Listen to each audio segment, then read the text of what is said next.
ولكن الشيعة يطعنون فيهما، وسيد قطب وأمثاله يطعنون فيهما، والمصريون يتأثرون. بل إنك تجد كثيرا من المصريين يسبون أبا سفيان ويسبون معاوية، ولا يقبلون ولا يحبون عمرو بن العاص.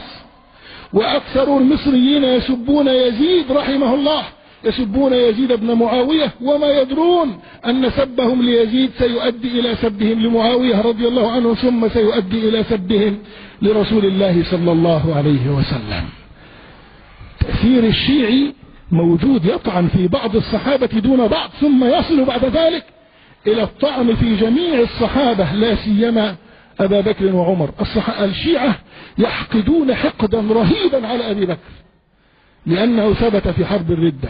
أما عمر رضي الله عنه فله النصيب الأوفر من كره الشيعة وبغضهم، لأنه هو الذي قضى على دولتهم، دولة المجوس، والشيعة مجوس.